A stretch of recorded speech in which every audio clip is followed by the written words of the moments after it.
Well, you could tell very early after that first drive, and I feel this way about Daniel Jones. If everything's in place, he's got time to throw, the play calling works. He doesn't have to, he's not sped up. Against the Vikings twice, no pass rush. He's not sped up. He can work. But the Cowboys D-line just engulfed and overwhelmed the Giants O-line after about that first drive. You could see the Giants on the first drive running right at the Cowboys to take away their edge. And then eventually they fall behind. You have to throw. I thought the Giants O-line, though it's young, could sustain some sort of, pocket shield for Daniel Jones. The Giants were completely overwhelmed up front, and Daniel Jones is just not the kind of player that can overcome that. He just can't. It's funny, you have these strong takes for 6-8 months of what you think is going to happen, and then week one, I thought the Giants might have a similar record to last year, 9 or 10 wins, but be much closer to the Eagles and the Cowboys. And tonight at home, the gap looked wider. Now, one thought I had as that game just separated by the snap was the Cowboys, and we'll get into the Niners a little bit, have a similarity in the sense they have a lot of high-end players on defense.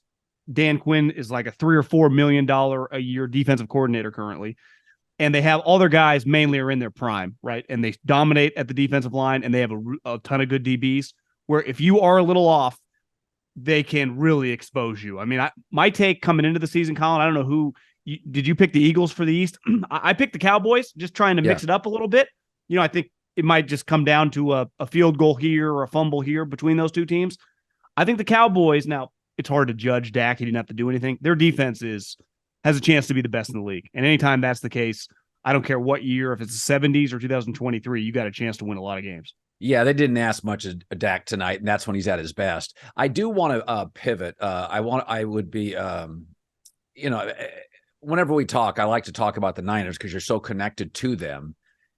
And that, this is the difference. Brock Purdy has an offensive coach, a brilliant offensive coach. And every time I watch him, he's just a little better. Kenny Pickett behind an O-line under Mike Tomlin that for 5 years can't sustain the run game. Kenny Pickett, I thought, looked frenetic and panicky.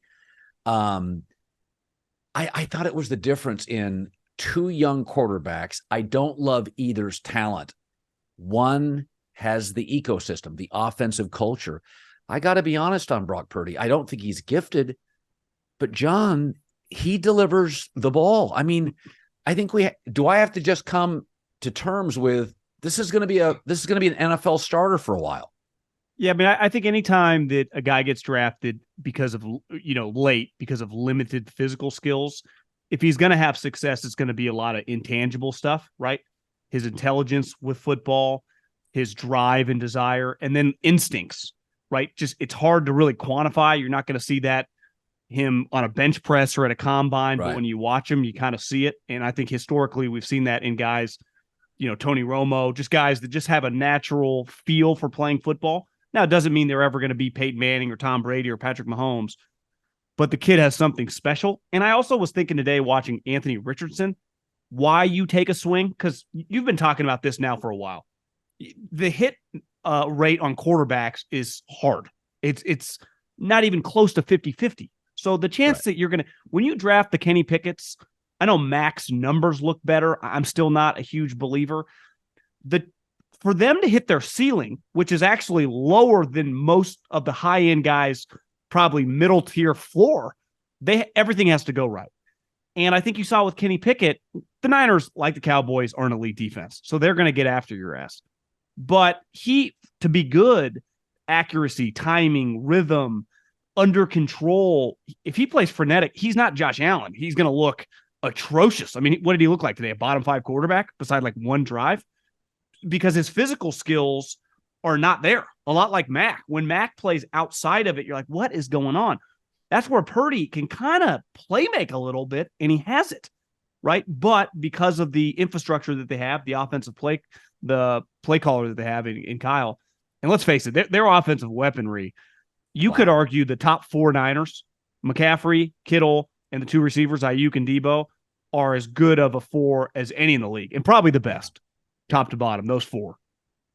I want to touch on this. We'll get to other stuff, but I kind of led my Sunday rant with this.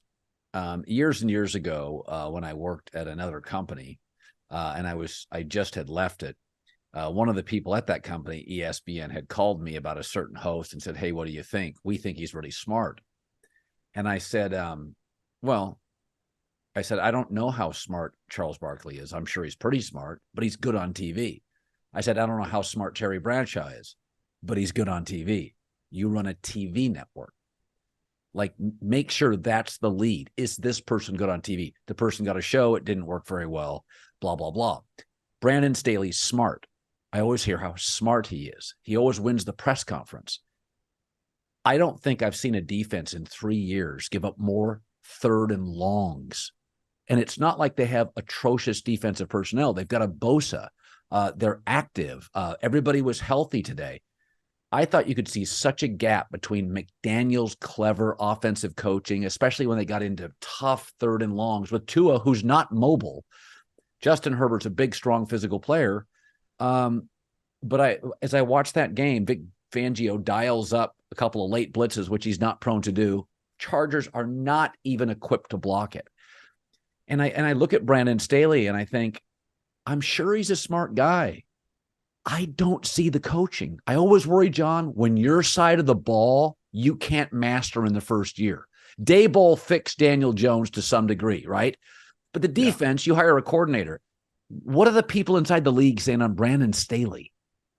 You know, watching Tyreek Hill today, who's not just one of the best players in the NFL, he's one of the truly great players of all time. If Steph Curry's going for 60 on you, by the time he gets to 40, you throw a couple guys at him, right? Have the safety cheat. Do not put him in one-on-one situations. Honestly, today was pretty embarrassing in that situation. If he's going to beat you short and run around guys, whatever, but to continually beat you deep, when he is truly, I'd say him and Randy Moss are the two greatest deep receivers I've ever seen. Uncoverable, unstoppable.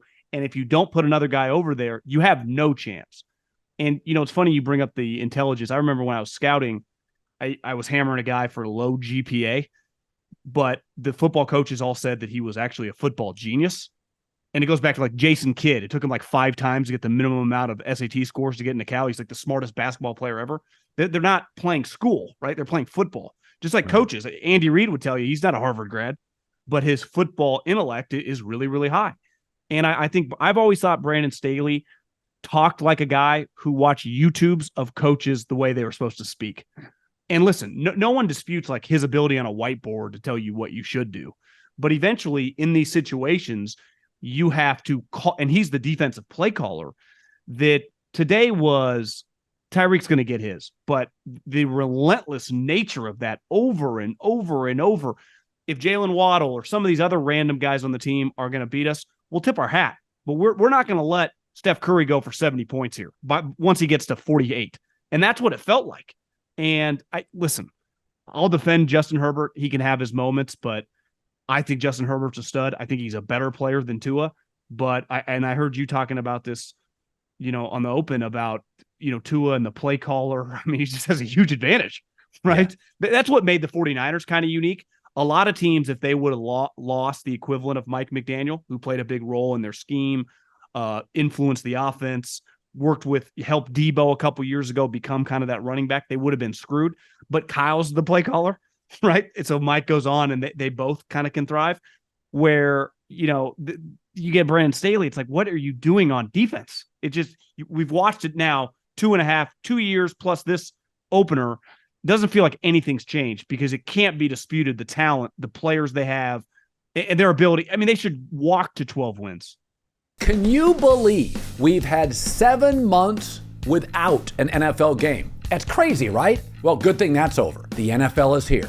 And DraftKings Sportsbook, an official sports betting partner of the National Football League, is giving you an offer, a can't-miss offer for Week 1. DraftKings is hooking everybody up with game day greatness. All customers can take advantage of 2 new offers every single game day this September. Check the app to see what you get. Download right now and use the code Colin, C-O-L-I-N, that's me. Use the code Colin To sign up, new customers can take home $200 in bonus bets instantly. $200 bonus bets instantly by just betting $5. That's it. That's code Colin, only on DraftKings Sportsbook, an official betting partner of the NFL. The crown is yours. Gambling problem? Call 1-800-GAMBLER or visit 1-800-GAMBLER.net. In New York, call 877-8-HOPENY or text HOPE-NY 467-369. In Connecticut, help is available for problem gambling. Call 888-789-7777 or visit ccpg.org. Please play responsibly. On behalf of Boot Hill Casino and Resort, 21 plus age varies by jurisdiction. Void in Ontario. See dkng.co/football for eligibility, terms, and responsible gaming resources. Bonus bets expire 7 days after issuance. Eligibility and deposit restrictions apply. Today I go into a game. I mean, I do a blazing 5. It went over 5. So I've said this last year. I had a winning week opening week. I couldn't recall ever having a winning week opening week. I tend to take underdogs. And today, some teams like Baltimore, of course, they were better. They flush them out. Dallas is Tampa. more talent. Yeah, Tampa. I mean, there's a lot of weird stuff. But I got to be honest, to watch the Rams not just beat Seattle, suffocate their offense, and almost get 400 yards. Seattle's one of the toughest places to play.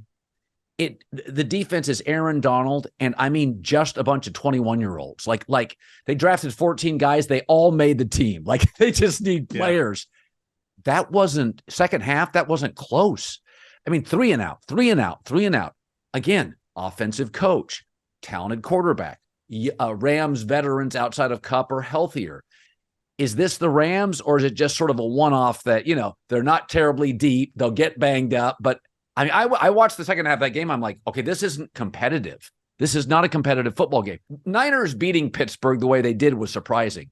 The Rams hammering Seattle, to me, was one of the shocks of the day. How was it for you?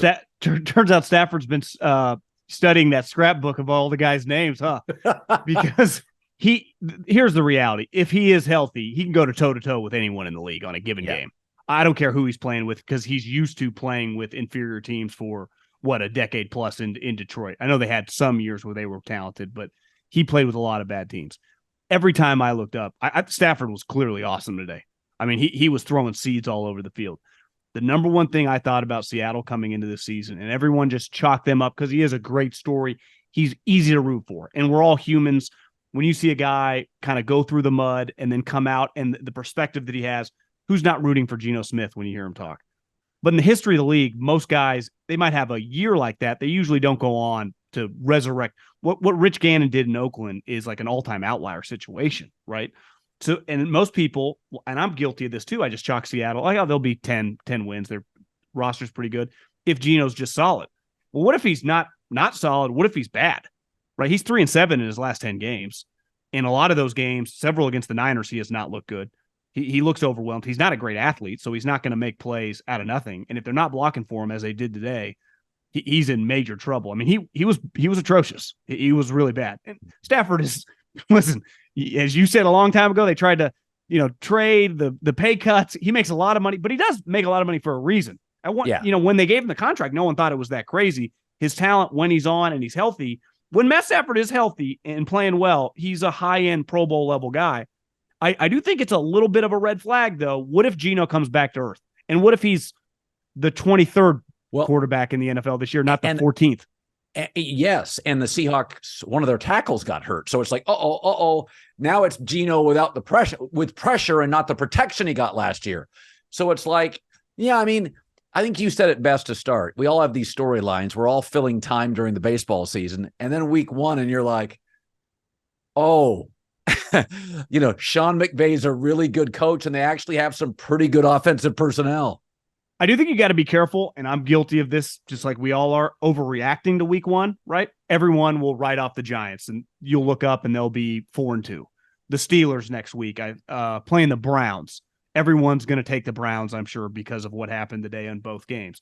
And it usually kind of plays itself out. Same thing with the Rams, right? Is he going to look like that every game? Like they play the 49ers this upcoming week. Is Matt Stafford going to look like that against that defense? Probably not. Is Roku? I don't even know who this guy is. Every time I looked up, 17s catching the ball over the middle, making plays. Cooper Kupp's on IR. Like eventually, some of this stuff catches up to you, unless they hit on some of these players and actually we know they have a high end coach. Maybe they're scrappier, and if Matt Stafford can play 17 games as a healthy player, maybe they're closer to an 8-win team than a 4-win team. Because part of my thing was like, his elbow will creep up. He'll get banged up because they won't be able to block. Today looked pretty perfect when you looked up. Now, historically, right, the last 3 or 4 years, Seattle hasn't exactly had Nick Bosa and TJ Watt running after you. So we'll see how it looks this week with the 49ers, 7-8 guys that they're going to be chasing them all game. So, obviously, we're all judged by certain things. In my business, it really is ratings and revenue. If you don't get them, you're off radio, right? For pass rushers, I need sacks and quarterback hits. That's where you get the big money. For coaches, it's all about wins. Nothing else matters. Personalities irrelevant.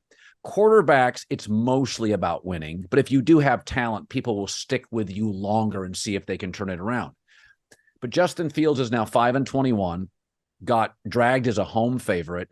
Jordan Love, I thought, was more composed. And as I watched Justin Fields today, and Greg Olsen said this, like it's supposed to be running's a complementary piece to a quarterback, even Lamar. You got to sit in the pocket.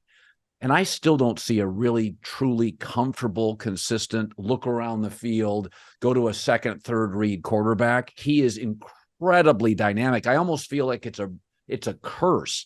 He is so dynamic athletically that it's just he can get yards every time he runs.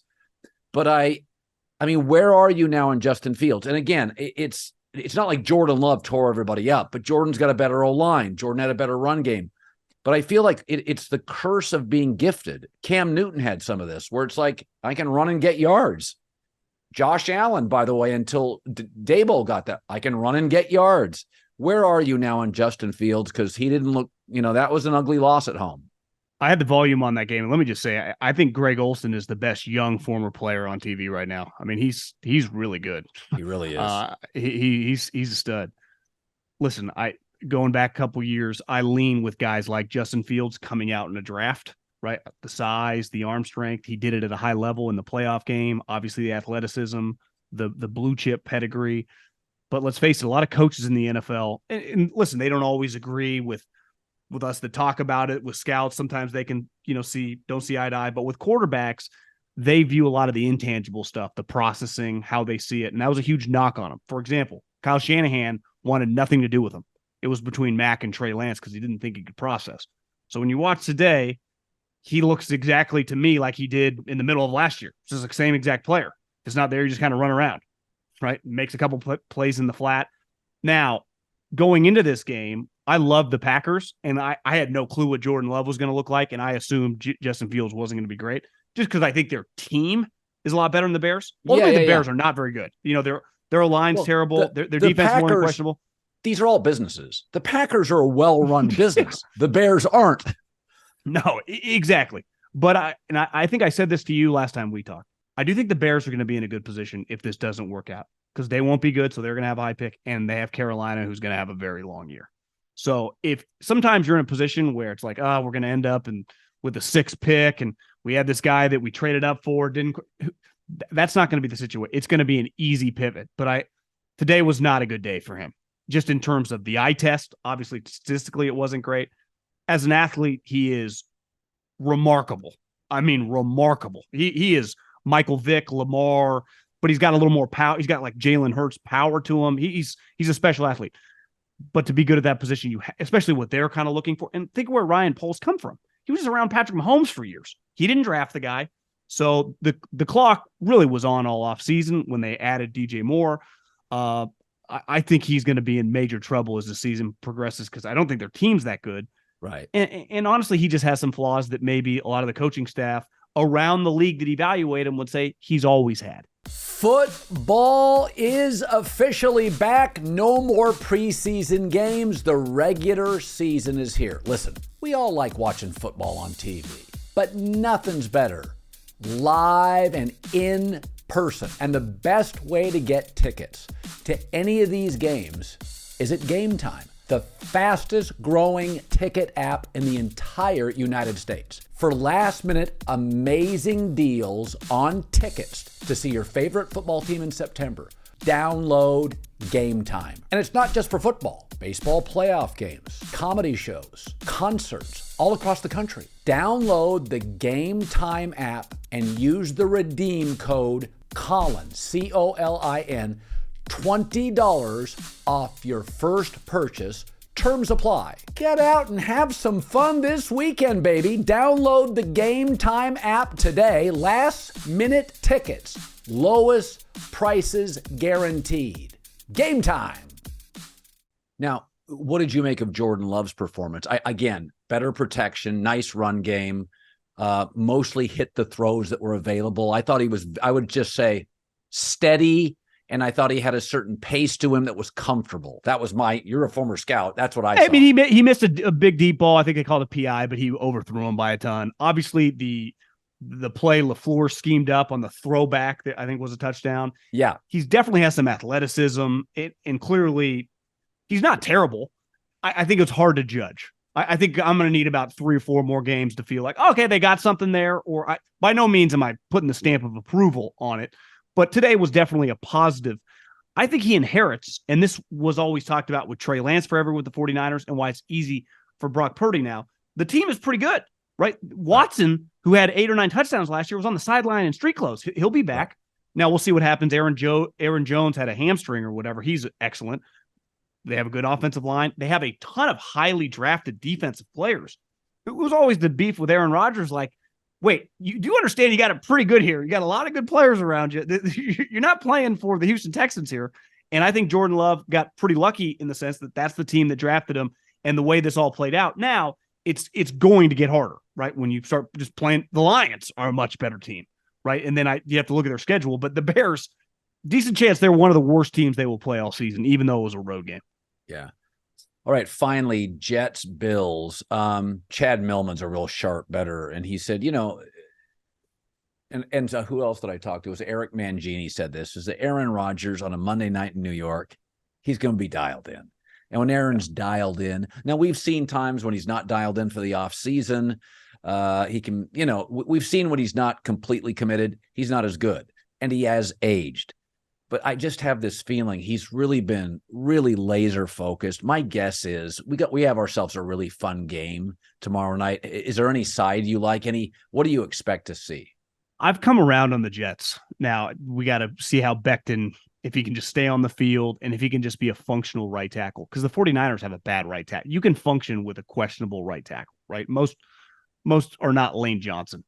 I think their formula, just big picture, is going to be pretty simple. Elite defense, have a dominant pass rush, which they have a ton of them. Sauce takes away half the field, and then offensively lead the league in rushing or be a top 2 or 3 team. And then let Aaron have a little magic in there, make some big plays, but it's not going to be the McCarthy or even the MVP version of Aaron where they just put it all on his back. And it'd be much more of a team effort, mainly starting on defense, where it's like, you're not going to score many points on us. And I think that pass rush, they've drafted several guys the last couple of years high. Obviously, Quinnen Williams, that was a home run from several years ago. It could be overwhelming. And just the random guys they have coming. It's going to be a lot like some of these 49er teams over the years.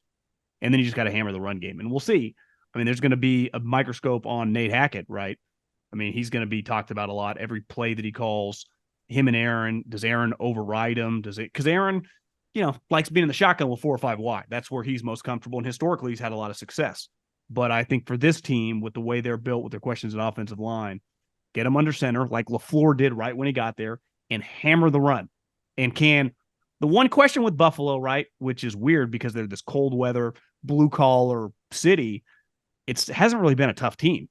They've really been more of like a run and gun, score a lot of points squad, right? Right. And that hasn't translated for them, in the playoffs. So it doesn't get much better, right? 9-11, it's going to be a pretty powerful night, I think. Aaron Rodgers, MetLife, the whole thing. It's going to be cool. All right. Week 1, as of tomorrow night, will be in the books. John and I will do this every Sunday night. We'll chop it up for about 30 minutes on Sunday nights. I'll do my 15-minute opening rant. We'll put that out early on YouTube under the volume. And then John and I will come in and usually we'll let the Sunday night game play to completion. But the Giants-Cowboys was so awful that at the end of the third, we decided to saddle up. Colin, we got to do 30 seconds, though, on Deion's son, who somehow after week one feels like he impressed me more in week two. Shedeur is beyond. He's unreal. He really is a pretty special talent. He layered a couple throws in that game. Yeah. And I tweeted this out. One of the things that knocks out quarterbacks from college to the pro, it's not big arm. Even every guy misses some throws. It's that layer throw, the intermediate throw over a defender, which takes a lot of touch. We know he has all the physical attributes to throw bombs and throw lasers. He can layer it. Caleb can layer. All the great prospects, Trevor Lawrence, he's got that. I thought week two was a pretty wow game for Shedeur Sanders against a much better defense in Nebraska. And Nebraska was getting a great pass rush early. Like just, again, it was Cowboys-Giants, like overwhelming, Colorado's O-line. If he comes out, I would say it's Caleb, Shedeur Sanders, and Drake May. And that's about as strong as a top three. And listen, the next three are probably Penix, Riley Leonard, the kid out of Duke, maybe Bo Nix. It's funny. Bo Nix at Auburn didn't do a thing for me. And then he goes to Oregon, and it looks like his arm's stronger. He moves a little better. Now I'm like, okay, you can't judge a kid on a freshman year at college. And NFL community is much higher on him at Oregon, and I think he's matured as a human. I think people are much more bullish on the player since he's been there. I'll be honest, Quinn Ewers could not hit a deep throw his entire career. Holy shit. He against Alabama, I thought I had to just say, okay, it's a new kid. Like last year, he couldn't, even early in that game, he missed on 2 deep throws. That's been the knock on him. He can't hit the deep throw. He hit 4 against Alabama. I thought Quinn Ewers took his stock from falling to rising. You're more dialed into the rivals.com and maybe even the transfer portal, but you don't need to know Rivals to just watch that game and go, Texas has as much, if not more talent. No, on offense, from the quarterback than Alabama. Hey, let's be honest about this, is that, Bill O'Brien, Nick has run through offensive coordinators and he kept hitting. He just kept Kiffin, Sark, and Bill O'Brien. But Bill's not probably the great recruiter. Bill was there to clean it up and get back to the pros. So he may not even have been an active recruiter, right? Like no chance. I feel like Alabama, I feel like they missed Sark's creativity. Like there wasn't a lot. I mean, they literally had a 1988 passing game. I think they're in trouble.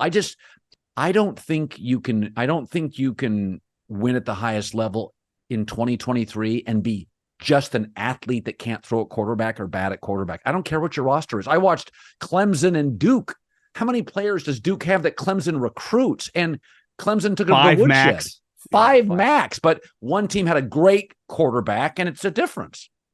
I had an NBA guy text me yesterday if NIL leveled the playing field in college, and I said a little bit, but I think it's the combination of the ability to transfer to the NIL, which I think has directly hurt and just lessened the power of Ohio State, Alabama, because now even the other 5 or 6 teams that can easily be on their level that have more access to the money, USC, Texas, Oregon. I don't really know what's going on in Miami. They've always been up, but they just kicked Texas A&M's ass. I just think they get a guy in the Florida State cutting big checks and get you to play, and I can promise you the NFL, where those guys might not have left the program before, especially to sit out. So it's college football's fun right now. There are a lot of teams in the mix. It's really fun. All right, buddy. John Middlekauff, 3 and Out is the podcast, former NFL scout. Good seeing you. See you, Colin. Have a good night.